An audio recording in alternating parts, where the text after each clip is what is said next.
અને એક દિવસ મહારાજ ગોમતી કાંઠે સભા કરીને બિરાજમાન છે આંબાવાડિયામાં. ભગવાન શ્રીહરિ પ્રસન્નતાપૂર્વક બેઠા છે અને આજ મોટી વિશાળ સભામાં ભગવાન સ્વામિનારાયણ સૌને સંબોધતા એવું બોલ્યા કે સાંભળો સાંભળો, કોઈ આ સભામાં નિશાન બાજ હોય અને પોતાની કળા જો અજમાવીને અમને રાજી કરે તો એને અમે શિરપાવ દઈએ કે છે. બોલો છે કોઈ નિશાનબાજ? આમ ભગવાન બોલ્યા. હવે આખા ગુજરાતમાં શ્રેષ્ઠ નિશાનબાજ તરીકે પંકાયેલા જોબન ભગી તથા એમના ભાઈઓ આવી વાત સાંભળતા શિરપાવ લેવામાં કાંઈ પાછા ઉતરે? તરત જોબન ભગી ઉભા થયા. એને એના ભાઈઓએ બીડું ઝડપ્યું કે મહારાજ અમે નિશાન પાડી દઈએ કે છે. કાંઈ વાંધો નહીં, કરો તૈયારી પગી કુમારો. અને તરત જોબન પગીએ ભાઈ ગોમતીને કાંઠે આંબાના વૃક્ષ ઉપર છેલ્લી ડાળીએ એક નાળિયેર લટકાવ્યો માણાને મોકલીને. અને પછી સભામાં ઉભા થઈને આકલ કરી જોબન પગીએ અને કેવું બોલ્યા? જોબન પગી કે કોઈ મૂછનો કાતર ઊંચો રાખનાર કાંઠી છે એ હોય તો આવો ભણો, આવો આ નિશાન જરાક પાડો અને મેળવો મોજ. હવે કાંઠી દરબારો તો તરવારો વાપરી જાણે, જોબન પગીની જેમ તીરકામઠામાં એવા હોશિયાર નહીં. અને જોબન પગી જેવા નિશાનબાજ આગળ વળી હાર થાય તો જરા નીચું કહેવાય. એવી બીકમાં કોઈ જોબન પગીની હોડમાં ઉતર્યું નહીં, કોઈ ઊભું જ ન થયું. અને જોબન પગીને તો ઓર પોરહો સડ્યો. મૂછે હાથ નાખીને ગર્વથી ગાલ ફુલાવતા જોબન પગી બોલ્યા, આમ હાથમાં તીરકામઠું લીધું, કાં નો ઊભું થવાનું ને એમ. મહારાજ એમનો ગર્વ માપી ગયા. પ્રભુને એમ થયું કે અટાણે હવે પગીને મને રાજી કરવા કરતાય હું કાંઈક કરી બતાવું છું એમ થઈ ગયું છે. ભગવાનનો રાજીપો લેવો અને આ અભિમાનથી કર્યું કે રાજીપો લેવા કર્યું એને નોખું પાડવું બહુ કઠણ છે. આ બહુ ઝીણી વાત છે. ઘણી વખત આપણને એમ જ હોય કે હું ભગવાનને રાજી કરવા, સંતોને રાજી કરવા આ બધી સેવા કરું છું. પણ ઊંડું જો તપાસીએ તો રાજી થાવા કરતા હોઈએ, રાજી કરવા નહીં. આ બહુ ઝીણું છે. ભગવાનની કૃપા હોય તો સમજાય. માણસ પ્રસાદ જમતા હોય તો પ્રસાદ જમે છે કે સ્વાદ જમે છે એ જાણવું બહુ કઠણ છે.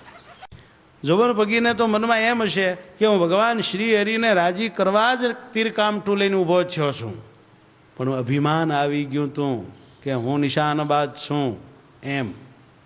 ભગવાનનો રાજીપો પાછળ રહી ગયો. પરમાત્મા એનું અભિમાન માપી ગયા છે. ભગવાનને એમ થયું કે હવે ગર્વ તો મને જરાય ગમે નહીં, પગીનો ગર્વ ઉતારવો પડશે. અને પછી જોબન પગી બરાબર આમ ગોઠણીએ થાય અને ભાઈ દોરી ખેંચીને તીર ચડાવે છે અને ગમમ કરતો ઘા કર્યો પણ નિશાન ફેલ ગયું. પરમાત્માના હાથમાં બધું છે, આપણે બધા કટપુતળા છીએ.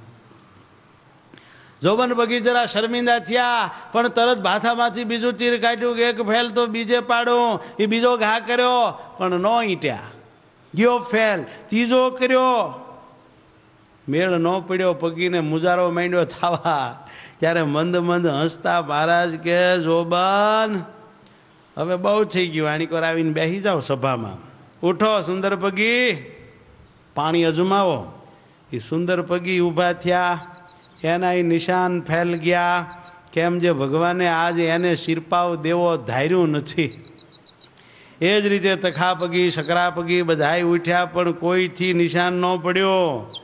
કાંઠીઓ એકાબીજી અરસપરસને ઠોહો મારીને કે લ્યો લેતા જાઓ, બાપની મરજી નથી. એ આ બેઠા ને 3 સોગલાવાળા એની મરજી હોય ને તો ભણું મૂંગો વેદ ભણે. અને બાકી તો બોલતોય બંધ થઈ જાય.